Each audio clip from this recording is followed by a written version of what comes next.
जय श्री राम मित्रों, हमारे चैनल में आपका स्वागत है। दोस्तों, माता लक्ष्मी की कृपा हर भक्त चाहता है कि उसके जीवन में, उसके घर परिवार में माता लक्ष्मी की कृपा बनी रहे, क्योंकि दोस्तों आज के समय में व्यक्ति को दो चीजों की बहुत ज्यादा आवश्यकता पड़ती है।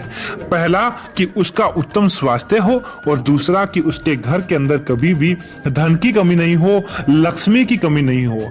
ऐसा माना जाता है कि जिस घर के अंदर धन की कमी होती है उस घर के अंदर दोस्तों अनेक तरह से रोग आ जाते हैं, उस घर के अंदर कलह रहती है।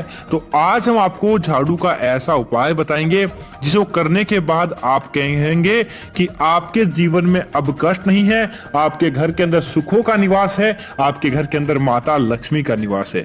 दोस्तों, कई लोगों के मन में यह प्रश्न होता है कि झाड़ू को खरीदे या नहीं, झाड़ू को कब खरीदे और पुरानी झाड़ू को कब और कहां फेंके, और झाड़ू प्रयोग करने का सही तरीका क्या है। दोस्तों, इस चीज को आप मामूली मत समझिए, बहुत ही ज्यादा गुणकारी और एक चमत्कारी चीज घर की झाड़ू होती है। क्योंकि दोस्तों सबसे पहले आप देखिए कि दीपावली की जब भी पूजा की जाती है और साथ ही साथ दोस्तों यह एक ऐसा शिवलिंग है दोस्तों जहां पर झाड़ू की आप देखेंगे कि वहां झाड़ू चढ़ाया जाता है, तब भगवान महादेव प्रसन्न होते हैं। और साथ ही साथ दीपावली की जो हमने आपको बात बताई कि दीपावली पर झाड़ू खरीदकर उसकी पूजा की जाती है ताकि दीपावली का अच्छा फल मिले।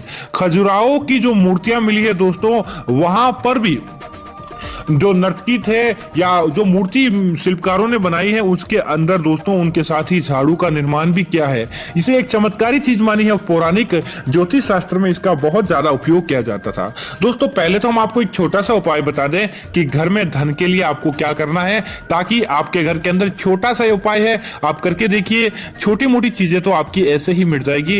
एक ऐसा अनोखा उपाय दोस्तों, अगर आपको धन कमाने की दृष्टि से बहुत ज्यादा समस्याओं का सामना करना पड़ता है या आपकी नौकरी नहीं लग पा रही है और आप चाहते हैं कि आपके ऊपर से बुरी बाधाएं चली जाए, तो आपको क्या करना है, खजूर की जो झाड़ू आती है दोस्तों, आपको क्या करना है, वह खजूर की झाड़ू लेनी है और उस खजूर की झाड़ू के अंदर से आपको उसके अंदर से 3 धाग निकाल लेने हैं, झाड़ू के ही तिनके आपको निकाल लेने हैं। अब आपको क्या करना है कि इन 3 तिनकों को अपने सर से, अपने हृदय अर्थात अपने दिल से और अपने पैरों से आपको इनको बराबर मात्रा से अंदर आपको 7 बार घुमा लेना है और आपकी जो भी मनोकामना है वह मांगकर उन तिनकों को आपको मसल देना है। उनको मसलने के बाद आपको क्या करना है कि पूर्व दिशा की तरफ आपको इसे फेंक देना है। तो निश्चित तौर पर दोस्तों आपका कार्य बन जाता है। बस आपको मन्नत मांगने के बाद यह उपाय करना है। और यहाँ यह जरूर ध्यान रखें, जब भी आप उपाय करें तब आपको किसी से नहीं कहना है कि आपने क्या उपाय किया है और किस हेतु उपाय किया है। निश्चित तौर पर आपकी वह मनोकामना सप्ताह भर के भीतर भीतर पूरी होती है और आपको उसका फायदा मिलता है। दोस्तों, शीतला माता, आप हर कोई शीतला माता का चित्र देखा होगा। माता शीतला माता साक्षात अपने हाथों में झाड़ू रखती है, क्योंकि दोस्तों इसका बहुत बड़ा महत्व है। कहा जाता है कि जहां झाड़ू रहता है वहां स्वच्छता रहती है और वहां कभी भी बीमारी नहीं आती, बुरी शक्ति नहीं आती है। और ज्योतिष शास्त्र के अंदर तो इसका विशेष महत्व है। दोस्तों, अब बात करते हैं कि झाड़ू को आपको कब खरीदना चाहिए। दोस्तों, झाड़ू को हमेशा कड़े वार के दिन ही खरीदना शुभ माना जाता है, जिसके अंतर्गत सबसे पहला कड़ा वार आता है शनिवार, और दूसरा आता है रविवार और तीसरा आता है मंगलवार। इन वारों के दिन झाड़ू को खरीदना साक्षात घर के अंदर देवताओं को आगमन करना और माता लक्ष्मी को आगमन करने के बराबर माना जाता है। तो इसीलिए आपको इन वार के दिन झाड़ू को खरीदना आपके लिए अच्छा माना जाता है।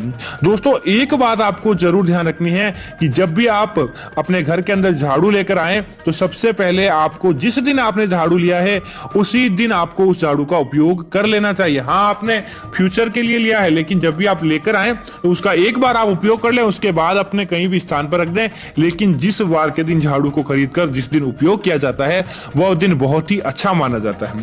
दोस्तों, एक बात हमने आपको पहले भी वीडियो में बताई है, बताना चाहते हैं कि कभी भी आपके घर का कोई भी सदस्य बाहर जाता हो उसके तुरंत बाद आपको झाड़ू नहीं लगानी चाहिए। माना जाता है कि घर के बाहर गए व्यक्ति के बाहर जब कोई झाड़ू लगाता है तो उसके जीवन में कष्ट आता है, उसके जीवन जीवन में कलह आता है तो आपको भूल कर भी ऐसा तो नहीं करना चाहिए। दोस्तों दूसरी यह बात है कि कई लोग क्या करते हैं कि रात्रि के समय झाड़ू लगाते हैं। दोस्तों अगर आप रात्रि के अंदर झाड़ू लगाते हैं और कई लोगों ने पूछा है कि हम लगाते हैं, लेकिन हमें उस समस्या का निदान बताएं कि हम क्या करें ताकि हमें इसके जुड़े कोई दोष न लगे। तो दोस्तों जब भी आप झाड़ू लगाए रात्रि के समय जहां पर जरूरी होता है तो उसके कचरे को आपको घर से बाहर रात्रि के समय नहीं फेंकना चाहिए, क्योंकि दोस्तों यह काल होता है नकारात्मकता का काल, और इस समय अगर आप ऐसा करते हैं तो साक्षात आप बुरी शक्तियों को घर के अंदर आमंत्रित कर देते हैं। तो आपको वह कचरा सुबह के समय फेंकना चाहिए, न कि रात्रि के समय।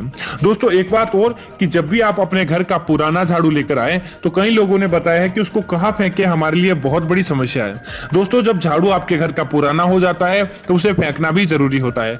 आप साधारण तरीके से उसे विसर्जित कर सकते हैं। सबसे पहले तो आपको क्या करना है कि अगर आपके पास बहुत जगह है और आप गांव में रहते हैं तब आपको सबसे पहले तो यही करना है कि गड्ढा खोदकर उसे दबा देना चाहिए, या खेत के अंदर आपको क्या करना चाहिए, उसे खोलकर बिखेर देना चाहिए, ताकि आपके खेत के अंदर लक्ष्मी माता विराजित हो और आपको कभी भी समस्या नहीं आए।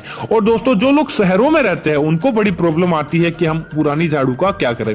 तो दोस्तों आपको बस यही कहेंगे कि आप साधारण तरीके से जहां आप अपने घर का कचरा फेंकते हैं, क्योंकि जब दोस्तों लेकिन आपको पहले पुरानी झाड़ू की बजाय नई झाड़ू घर के अंदर लेकर आनी है, माता लक्ष्मी से प्रार्थना करनी है, झाड़ू की पूजा करने के बाद ही पुरानी झाड़ू को आपको विसर्जित करना है। इस बात को आपको भूलना नहीं है। आपको इसे अपने घर के बाहर जहां कचरे की गाड़ी आती है तो वहां पर आपको दे देना चाहिए, लेकिन यह जरूर ध्यान रखें कि कई लोग क्या करते हैं कि पुरानी झाड़ू को घास समझकर जला देते हैं। घर के अंदर झाड़ू को जलाना साक्षात माता लक्ष्मी को नाराज करने के बराबर माना गया है। तो आपको कभी भी पुरानी झाड़ू को इस तरह से नहीं रखना चाहिए। हाँ दोस्तों आपको फेंकने का वार तो हम आपको बता दें कि मंगलवार, शनिवार और रविवार ये तीनों ऐसे वार होते हैं, इस दिन आप पुरानी झाड़ू को फेंक सकते हैं। दोस्तों सबसे पहले आपसे निवेदन है कि घर के मंदिर में दोस्तों आप झाड़ू बनाकर छोटी सी आपको पूजा के आप मोर पंख की भी झाड़ू बनाकर रख सकते हैं, लेकिन ऐसा माना जाता है कि जिस घर के मंदिर के अंदर झाड़ू होती है, झाड़ू जिस मंदिर की शोभा होती है, उस घर के अंदर कभी भी दरिद्रता नहीं आती, पुराने रोग दुख नहीं आते और साथ ही साथ उस घर के अंदर खुशियां बनी रहती है। तो आपको भूल कर भी घर के मंदिर के अंदर ऐसी कोई झाड़ू है जो अगर आप भूल जाते हैं तो याद कर लें, आपको वह झाड़ू रखनी चाहिए। और दोस्तों दूसरी एक बात और कि पुरानी झाड़ू को जब भी आप फेंके तब आपको यह जरूर ध्यान रखना चाहिए कि एकादशी, पूर्णिमा, अमावस्या इन तिथियों के दिन अगर शनिवार भी होता है तो आपको इन दिन आपको भूल कर भी झाड़ू नहीं फेंकनी चाहिए। कहा जाता है कि इस दिन अगर कोई व्यक्ति झाड़ू फेंक देता है तो उसके जीवन के अंदर एकाएक कलह आने लगती है और उसके जीवन के अंदर बहुत सारे कष्ट आने लगते हैं। तो आपको यह नहीं ध्यान रखना चाहिए, इन दिन आपको झाड़ू को नहीं फेंकना चाहिए। अब बात करते हैं दोस्तों एक विशेष उपाय की जो हमने आपको बताया है कि इस उपाय को करने से आपको कितना फायदा प्राप्त होता है।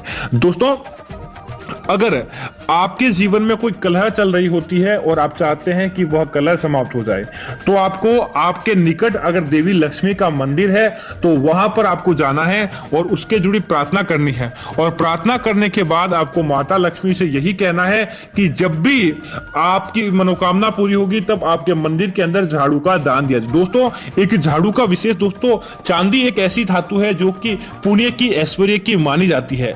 और दोस्तों तो आप एक मनोकामना मांग लें और मनोकामना मांगने के बाद आपको चांदी की 100 रुपए के अंदर भी तैयार हो जाती है, 100-200 रुपए के अंदर तैयार हो जाती है। वह झाड़ू आपको आपके आसपास कोई ज्वेलरी की दुकान है वहां से आपको बनवा लेनी है और आपको क्या करना है कि उस झाड़ू को एक लाल कपड़े के अंदर बांधकर आपको उस झाड़ू को रखना है। और हो सके तो अपने घर के अंदर आप जहां अनाज रखते हैं, जिसके अंदर दाल हो गई, चावल हो गया, गेहूं हो गया, जहां आप रखते हैं वहां पर आपको उसको रखना है और उसको दबा कर रखना है, किसी व्यक्ति की नजर नहीं पड़े, इस तरह से आपको रख देना है। और जब तक आपकी वो मनोकामना पूरी नहीं होती, माता लक्ष्मी को यही बोलना है कि वह आपको आजाद नहीं करेंगे। एक तरह से दोस्तों ये विरोधाभासी चमत्कारी उपाय होता है, लेकिन इस उपाय का कई लोगों ने फायदा देखा है और इस उपाय का कई लोगों ने फायदा देखा, इसलिए हम आपको बता रहे हैं कि आपको यह करना है और जब भी आपकी वह मनोकामना पूरी हो जाती है तब आपको क्या करना है कि उस झाड़ू को निकालकर आप जहां जिस मंदिर के अंदर आपने मनोकामना मांगी थी उस मंदिर के अंदर आपको वह झाड़ू चढ़ा देनी है, दान दे देनी है। और अगर आप ऐसा नहीं करते तो अपने घर के दरवाजे के पीछे की तरफ उस झाड़ू को लटका कर रखना है। दोस्तों निश्चित तौर पर आपके घर में, आपके परिवार में जो आपने मनोकामना मांगी है दोस्तों, विशेष प्रयोजन जैसे धन की इच्छा हेतु, पढ़ाई में अच्छे नंबर लाने हेतु, या फिर कोई विशेष आप चाहते हैं जो भी आपका कार्य है वह बनाने हेतु यह मनोकामना की जाती है। और निश्चित तौर पर जिस व्यक्तियों ने इस उपाय को किया उसको फायदा देखने को मिला है और उसके जीवन में कभी भी कोई कष्ट नहीं आया है। तो दोस्तों उम्मीद है कि यह जानकारी आपको पसंद आई होगी। ऐसी अन्य जानकारियां देखने के लिए हमारे इस चैनल को सब्सक्राइब करें और साथ ही साथ वीडियो को लाइक और शेयर करना ना भूलें ताकि ऐसी जानकारियां आपको मिलती रहे। दोस्तों आप इस वीडियो के अंदर जो भी आपने अगर कोई समस्या है तो आप हमें कमेंट के माध्यम से पूछ सकते हैं, आपकी तुरंत सहायता की जाएगी और आपको आपके लिए नियमित सही उपाय बताया जाएगा ताकि आपको उसका ज्यादा फायदा प्राप्त हो और आपको कभी भी किसी तरह का कोई कष्ट न हो। जय लक्ष्मी माता मित्रों।